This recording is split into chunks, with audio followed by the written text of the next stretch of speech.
राजा राठौर हमारे साथ में जुड़े हुए हैं और वो हमको डिटेल्स कुछ बता रहे थे। राजा, प्लीज कंटिन्यू कीजिए, बताइएगा इस वक्त के अपडेट्स क्या हैं। देखिए, अभी जो आधिकारिक तौर पे बस्तर आईजीपी सुंदरराज ने पुष्टि कर दी है, उसके अनुसार यही है कि जो 8 जवानों के साथ एक जो चालक है, कुल 9 लोग शहीद हो चुके हैं इस नक्सलियों के हमले में। और वो जो जवानों के वहां छत जो सब पड़े हुए हैं उसको ले जाने के लिए मौके पर Dantewada SP, Bijapur SP, DIG Dantewada ये पहुंच चुके हैं। लगातार जो बैकअप की पार्टियां थी वो पहुंच चुकी हैं। बात की जाए नक्सलियों की तो आप एक चीज पुलिस समझ सकते हैं कि नक्सलवाद पिछले 40 वर्षों से या कि 4 दशकों से 4 पीढ़ियां यहाँ पर बिता चुका है। नक्सलवाद को इतना कमजोर नहीं आंका जा सकता है। लिहाजा जो जवान मैदान पे उतर रहे हैं, नक्सलियों से लोहा ले रहे हैं, स्वाभाविक तौर पे नक्सली भी कुछ ना कुछ प्रयास करेंगे। लगातार आप देखें कि पिछले 1 साल में लगातार नक्सलियों को भारी नुकसान जगह जगह, चाहे नारायणपुर, सुकमा, बीजापुर, इन सब जगहों पर देखिए बड़ा नुकसान हुआ है। लेकिन नक्सली एकदम हाथ में हाथ धर के बैठ जाए, ऐसा भी उनसे अपेक्षा इसलिए नहीं किया जा सकता क्योंकि 40 वर्ष या 4 पीढ़ियां नक्सली बिता चुके हैं। तो कहीं ना कहीं ये इसे कितने भी चूक कह ले, लेकिन ये नक्सलियों की तरफ राजा 2-3 सवाल हैं यहाँ पर। पहली बात तो ये कि अक्सर हमने देखा है कि इस तरह के ब्लास्ट के बाद नक्सली वहाँ ठहरते रुकते हैं, उनकी मौजूदगी होती है। और एक कयास ये है कि कोई स्मॉल एक्शन टीम आई, उसने यहाँ पर आईडी प्लांट किया और उसके बाद वो यहाँ से चली गई। क्या स्थिति यहाँ से समझ में आपको आ रही है, नक्सलियों की मौजूदगी वाली या फिर उनके स्मॉल एक्शन टीम की करतूत की? देखिए, नक्सली आमतौर पर नक्सलियों का जो पहला अटैक होता है वो आईडी से होता है। इस बार भी आईडी से अटैक हुआ था, लेकिन वहां गोलियां नहीं चली। इसलिए नहीं चली क्योंकि ये पता है कि टीमें ऑफ से लौट रही हैं और वो ऑपरेशनल टीम है। जो दंतेवाड़ा डीआरजी की टीमें थी या बीजापुर की जो भी टीमें उस इलाके से लौट रही थी, वो ऑपरेशनल टीम है। कहीं ना कहीं वही टीम लगातार नक्सलियों को नुकसान पहुंचाते आ रही है। तो कहीं ना कहीं नक्सलियों की स्मॉल एक्शन टीम, जिनका लोकेशन भी बहुत आसानी से आउट नहीं होता है और वो शांति से जंगल में बैठकर केबल को आपस में टच करके इतनी बड़ी वारदात को अंजाम देता है। तो इसी तरीके से ये भी रहा होगा। लेकिन अभी जो है मौके से जो केबल बरामद किए गए हैं या बाकी जो साक्ष्य मिले हैं उसकी जांच अभी होनी बची है। लेकिन एक बात स्पष्ट है कि ये कमांडिंग आईडी है जो नक्सली कमांड कर रहे थे। एक और बात जो पिछले दिनों हमने एक स्ट्रांग पॉइंट देखा था कि लोकल इंटेल काफी मजबूत हुआ था, लोकल इंटेलिजेंस सिस्टम काफी हद तक डीआरजी के जवानों को खास तौर पर जैसी जानकारी इस इलाके की और रणनीति की रही है नक्सलियों के, वो बड़ी कामयाब साबित हुई थी। अब की बार आपको किन जगहों के ऊपर थोड़ी कमी नजर आती है? एक बात। दूसरी बात यह कि यह माना जा रहा था कि उनका सपोर्ट सिस्टम काट दिया है साल भर के दौरान, इसीलिए बड़ी कामयाबियां मिली क्योंकि उनको बाहर से कोई रसद या मदद नहीं मिल रही। फिर इतनी बड़ी घटना को अंजाम देने के पीछे क्या कोई लोकल मदद या बाहर से हुई मदद, कोई इस तरह की जानकारी आ रही है? देखिए, मैं आपको बता दूं कि जिस तरीके से नक्सलियों ने ये इस वारदात को अंजाम दिया है, जो अगर खामी की बात करें, देखिए लगातार जवान पिछले 3-4 दिनों से ऑफ में थे, पैदल चलते हुए सारे इलाके की उन्होंने छान मारी। और अगर हम उनसे अपेक्षा रखें कि वो पैदल ही अपने हेडक्वार्टर तक पहुंचे तो संभव नहीं है। कहीं ना कहीं इस पे किस तरीके से रोड ओपनिंग पार्टी या नहीं लगाई गई या लगाई गई थी, उनकी खामियां, ये एक जांच का विषय है। लेकिन जो नक्सली है वो काफी सतर्कता से नक्सलियों ने इस पूरे प्लान को किया, बहुत धैर्यता से। आपको मैं याद दिलाना चाहूंगा 2006 का समय, जब सलवा जुडूम नक्सलियों के खिलाफ प्रारंभ हुआ था, पूरे इलाके में नक्सलियों के खिलाफ माहौल था, लेकिन नक्सली पूरी तरीके से शांत हो गए थे। वो धैर्यता जो नक्सलियों में जो धैर्य है वो कहीं ना कहीं ये मानी जाती है कि जब भी नक्सली शांत होते हैं, कोई बड़ी तूफान उसके बाद आती है, तो ये जरूर हम मान सकते हैं। जी, जैसा भी आप बता रहे हैं कि वो चुप रहते हैं, दरअसल ये उनकी रणनीति हो सकती है कि अगर वो कमजोर पड़ रहे हैं तो थोड़ा सा रुक जाएं, चुप हो जाएं और ये अंदाजा उन्हें दें कि वे चुप हैं, खामोश है, कमजोर है, और उसके बाद इस तरह की घटना करें। एक जानकारी ये भी आ रही है कि इसकी जानकारी पिछले दिनों जब अमित शाह जी आए थे तो वो भी कह गए थे कि ऐसी कोई बड़ी वारदात यहां हो सकती है। दूसरा, इस पूरे रास्ते पर आने और जाने को लेकर कुछ प्रोटोकॉल्स हैं और कुछ नए रूल्स हमने देखे हैं इक्विपमेंट्स के साथ। क्या यहां इस तरह की कोई भी ऑपरेशनल भूल आपको नजर आई है? देखिए, क्योंकि ये जांच का विषय है और इलाका जो है वो नक्सलियों का काफी प्रभाव वाला इलाका है। बात अमित शाह के दौरे की, तो कहीं ना कहीं देखिए नक्सली लगातार प्रयास करते ही आ रहे हैं कि किसी भी तरीके से जो सुरक्षा बलों का एक बड़ा अभियान शुरू हुआ है और लगातार नक्सलियों को नुकसान पहुंचाया जा रहा है। कहीं ना कहीं उसे रोकने का नक्सलियों का पूरा प्रयास लगातार था। मैं आपको बता दूं, नक्सली के एक बहुत बड़े स्तर के जो नेता थे उसने कहा था कि हम किसी भी तरीके से वो डायरेक्टली वार नहीं करेंगे जवानों पर, तब वार करेंगे जब तक कि ये स्पष्ट ना हो कि नुकसान जवानों को ही होगा। तो कहीं ना कहीं जो धैर्य नक्सलियों ने दिखाई है, ये हमेशा की तरह जो नक्सलियों की खामोशी होती है वो तूफान से पहले वाली होती है। इसी तरीके से इस बार भी 9 जवान इसमें शहीद हुए जी। राजा, क्या कोई जिम्मेदारी लेगा ऐसा लगता है? क्योंकि पिछले जितने भी इस तरह के हमले हुए हैं इसमें आगे पीछे लोगों ने जिम्मेदारी ली है, संगठन के कुछ हिस्सों ने, कुछ कमांडर्स ने जिम्मेदारियां ली है, कुछ पर्चे वगैरह फेंके हैं, इसके कारण बताएं, अपनी तरफ से अपनी कहानी बताने की कोशिश की है। निश्चित तौर पर हमेशा से नक्सली, जब भी आप ये समझिए कि नक्सली अब इस चीज का भी खुलासा कर रहे हैं कि जिस तरीके से पिछले कुछ समय जगरगुंडा में 2 जवानों पर हमला किया था, दोनों जवान हालांकि बच गए थे, उनके हथियार नक्सलियों ने लूट लिया था, उसका बकायदा नक्सलियों ने प्रेस नोट जारी करके बताया था कि देखिए ये हमारी जीत है और ये जो केंद्र और राज्य सरकार उनकी विफलता है। तो कहीं ना कहीं निश्चित तौर पर नक्सली इस पर भी अपनी प्रतिक्रिया देंगे और नक्सलियों का एक ही थीम है जो सरकार पर आरोप लगाना। लगातार जो जवानों का मोटिवेशन है वो केंद्र सरकार से लेकर प्रदेश सरकार लगातार, आप देख रहे हैं विजय शर्मा खुद भी नक्सल इलाके में आकर वो ठहर रहे हैं, जवानों से बात कर रहे हैं, उनकी समस्याओं को सुन रहे हैं। कहीं ना कहीं ये एक वजह है कि जवानों का जो मनोबल है वो आसमान पे है। बने रहे आप हमारे साथ में। इस वक्त अपने दर्शकों को बड़े अपडेट्स हम दे दें। आज एक बड़ा नक्सल हमला हुआ है। पुलिस पार्टी जो लौट रही थी इस पर है, डीआरजी के जवान, उनके ऊपर अटैक किया गया, एक पूरे वाहन को ब्लास्ट कर उड़ा दिया जिसमें कुल 9 लोग सवार थे और सभी 9 शहीद हो गए, जिसमें 8 जवान और एक ड्राइवर शहीद हो गए हैं। और इस वक्त अब तेजी से प्रतिक्रियाएं आ रही हैं। ग्राउंड जीरो की एक्सक्लूसिव तस्वीरें सबसे पहले IBC 24 ने आपको दिखाई हैं। जवानों के क्षत विक्षत जो शव हैं उनको वहां से निकालने पुलिस पार्टी और टीम्स पहुंच गई हैं। राजा राठौर हमारे सहयोगी बता रहे हैं कि जो अतिरिक्त फोर्सेस भेजी गई थी उस पूरे हिस्से में जवान भेजे गए थे वो पहुंच गए हैं, वरिष्ठ पुलिस अधिकारी पहुंच गए हैं और एक लंबी खामोशी के बाद नक्सलियों ने अपनी मौजूदगी के लिए ये कायराना करतूत की है और पुराना तरीका जमीन के नीचे मौत बिछाने का वो अंजाम दिया है। एक बड़ा सा गड्ढा और दूर तक वाहन के फैले हुए टुकड़े ऊपर उड़कर वाहन की छत का पेड़ पर अटकना बताता है कि एक लंबी प्लानिंग के साथ में उन्होंने ये अंजाम दिया है, मौका पाते ही इसे अंजाम दिया है। कुछ तस्वीरें इतनी भयावह हैं कि वो हम आपको दिखा नहीं सकते हैं। जो स्थिति हुई है जवानों की डेड बॉडी की वो हम आपको दिखा नहीं सकते हैं, लेकिन फिलहाल इस पूरे इलाके में मदद के लिए जवान पहुंच चुके हैं, बड़े अधिकारी पहुंच चुके हैं।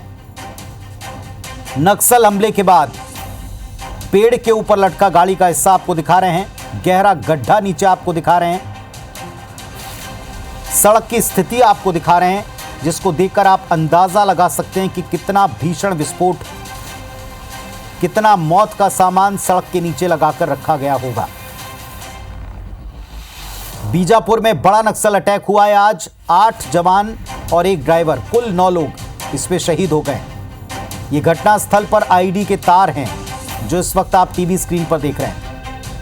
नक्सल हमले के बाद एक्सक्लूसिव तस्वीरें ग्राउंड जीरो पर सबसे पहले पहुंचकर IBC 24 आपको दिखा रहा है। तार का पूरा ऑपरेशन नक्सलियों ने अपने हाथ में रखा था, कमांडर्स ने अपने हाथ में रखा था, ये भी जानकारी मिली है। ये पुराना तरीका है जमीन के नीचे मौत बिछाने का। ये धुंधली तस्वीरें हैं जवानों के शत विक्षत शव की, उनकी पार्थिव देह की। ये तस्वीरें हम आपको सीधे दिखा नहीं सकते, इतना भयानक मंजर दिखाई पड़ा है। फिलहाल इस पूरे इलाके में अब सर्च सघन होगा, ऑपरेशन और तेज होंगे। रणनीतिक स्तर के ऊपर इसमें कुछ और परिवर्तन भी किए जा सकते हैं, रिव्यू किया जा सकता है। तो तस्वीरें अपने दर्शकों को लगातार दिखा रहे हैं। आज सबसे बड़ी खबर है और थोड़ी सी झटका देने वाली बुरी खबर है। एक सीसी रोड आप जो देख रहे हैं जिसपे बीच बड़ा सा गड्ढा हो गया, ये नक्सली करतूत है। नक्सलियों ने पुलिस जवानों के, डीआरजी के जवानों के एक व्हीकल को आईडी ब्लास्ट करके उड़ा दिया है। जमीन के नीचे बारूद बिछाकर रखते हैं और तार से उस पर विस्फोट करते हैं। ये आईडी ब्लास्ट करके उड़ा दिया। वाहन में कुल 9 लोग सवार थे, 9 के 9 शहीद हो गए। सबसे बड़ा नक्सल अटैक इस पूरे मामले पर एक के बाद एक कई सारे पिछले घटनाक्रम के भी डिटेल हम आपको देते चल रहे थे और इस वक्त का सबसे बड़ी तस्वीरों के साथ में जो आपको IBC 24 दिखा रहा है। एक तरफ आप देख रहे हैं वाहनों का वो क्षतिग्रस्त हिस्सा जो पेड़ के ऊपर जाकर लटक गया, और दूसरी तरफ आप देख रहे हैं वो गहरा सा गड्ढा और तार का वो पूरा पाथ जो बनाकर जमीन पर रखा गया है, जिसमें आप समझ पाएंगे कि क्या रणनीति नक्सलियों की होती है नुकसान पहुंचाने को लेकर। हालांकि इस पूरे हिस्से में, इस पूरे इलाके में सर्च ऑपरेशन और बड़ी कामयाबियां नक्सलियों के बौखलाने के लिए काफी थी, क्योंकि ये इलाका काफी हद तक नक्सल टेरर से बाहर आ रहा था। इस रोड के ऊपर सेफ हिस्सा माना जाता था, लेकिन पिछले कुछ दिनों में इंडिकेशंस मिले थे, कुछ जगहों पर आईडी मिले थे, बरामद किए थे, जिनको वक्त रहते डिफ्यूज किया गया। क्या यहाँ पर वो पार्टीज नहीं पहुंची? क्या इतना वक्त जवानों को नहीं मिला? क्या कुछ ऑपरेशनल भूल रही हैं? ऐसी सारी चीजों का रिव्यू होगा। लेकिन फिलहाल बीजापुर में ये बड़ी खबर निकल कर आई है सामने। आईडी ब्लास्ट हुआ, जिसकी चपेट में वो वाहन आ गया जिसमें डीआरजी के जवान 3 दिन के लंबे ऑपरेशन के बाद थक कर वापस लौट रहे थे। और यही तरीका है नक्सलियों का, यही चालाकी है उनकी कि वे थके हुए जवानों पर, लौटते हुए जवानों पर ऑपरेशन के बाद जब वे वापसी कर रहे होते हैं, थके और जल्दबाजी में होते हैं, तब उनके वाहनों को टारगेट करते हैं। एक बार फिर वही हुआ है, लौटते हुए व्हीकल के नीचे बारूद बिछा दिया, ब्लास्ट कर दिया। आईडी ब्लास्ट की चपेट में आकर वाहन के परखच्चे उड़ गए और वाहन के भीतर जो 9 लोग सवार थे, 8 जवान और एक ड्राइवर, सब के सब शहीद हो गए।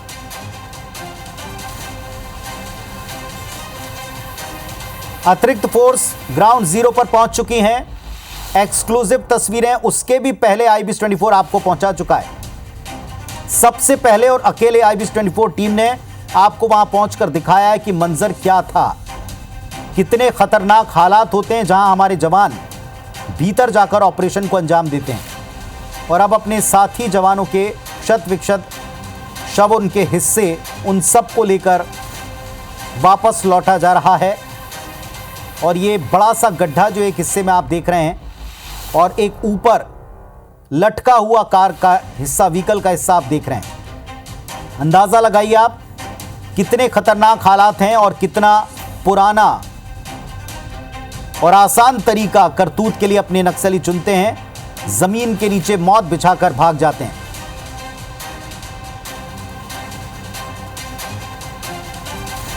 कुटरू में आज 8 जवान और 1 ड्राइवर, वाहन के भीतर कुल 9 लोग थे, सब के सब शहीद हो गए। राजा अगर हमारे साथ में जुड़े हुए हैं तो वो आपको बताएंगे, और बता रहे थे अभी आपको कि आगे और क्या क्या होना, ऑपरेशनल क्या चीजें होनी है। डीआरजी को लेकर, डीआरजी के जवानों के दल को लेकर कोई इंफॉर्मेशन आपको मिल पाई? क्योंकि बताया गया कि 3 जिलों की फोर्स थी जो संयुक्त तौर पर 3 दिन से ऑपरेशन करी थी। राजा देखिए, लगातार ऑपरेशन करके ये सारे जवान जो है वो अपने अपने राज्य से अपने हेडक्वार्टर में वापस लौट रहे थे, तब नक्सलियों ने इस वारदात को अंजाम दिया है। मैं आपको एक बहुत महत्वपूर्ण जानकारी इस पूरे ब्लास्ट से रिलेटेड देना चाहता हूँ पुनीत जी। हमने एक नाम बताने की शर्त पर एक आईडी एक्सपर्ट है जो सीआरपीएफ के एक वरिष्ठ अधिकारी भी हैं, उन्होंने इसकी जानकारी दी है कि इस पे नक्सलियों ने 50 किलो आईडी प्लांट कर रखा था, तब जाकर नक्सली इतनी बड़ी वारदात को अंजाम दे पाए। तकरीबन 50 किलो के आसपास नक्सलियों ने आईडी वहां पर प्लांट कर रखा था। एक बड़ा ये कहें कि मात्रा होता है ये आईडी का, जब नक्सली इस तरीके से 50 किलो, जैसे मतलब बड़ा ट्रक भी होता है इस पे, तो ये मान सकते हैं तो उसके भी परखच्चे उड़ जाते, तो स्कॉर्पियो था। तो कहीं ना कहीं नक्सली भी पूरी रणनीति के साथ जवानों के खिलाफ वारदात करने की रणनीति पे लगे रहते हैं, और ये उसी का नतीजा है जी। वाकई एक बड़ा अपडेट आप दे रहे हैं। तो बड़ा अपडेट ये कि तकरीबन 50 किलो का आईडी यहां लगाकर रखा गया होगा, इस तरह की आशंका जताई गई है। हालांकि एग्जैक्ट कितना बारूद यहां बिछा कर रखा गया था ये बाद में पता चलेगा, लेकिन जिस तरह के हालात हैं, तस्वीरें हैं, वो देखते हुए 50 किलो का आईडी यहां प्लांट किया था, इस तरह के अपडेट्स मिल रहे हैं। और ग्राउंड जीरो पर जब IBIS 24 की टीम पहुंची, क्या देखती है आपको दिखा रहे हैं।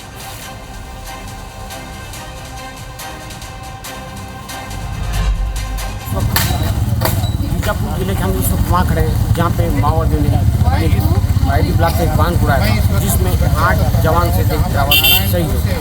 आपको बता दें इस घटना को अंजाम देने के माओवादी काफ़ी लंबे समय से आगे थे। ये आप उस गड्ढे को दिखा रहे हैं जिस गड्ढे में माओवादी ने। तो ये हमारे सहयोगी हैं संतोष तिवारी जो घटनास्थल पर पहुंचे, आपको दिखा रहे हैं वो गड्ढा, गहरा गड्ढा आपको दिखा रहे हैं जहां ब्लास्ट के बाद में बना हुआ गड्ढा बयां करता है कि भारी मात्रा में बारूद दबाकर रखा था। ये सामने वाला हिस्सा व्हीकल का क्षतिग्रस्त होकर पड़ा हुआ है नजदीक।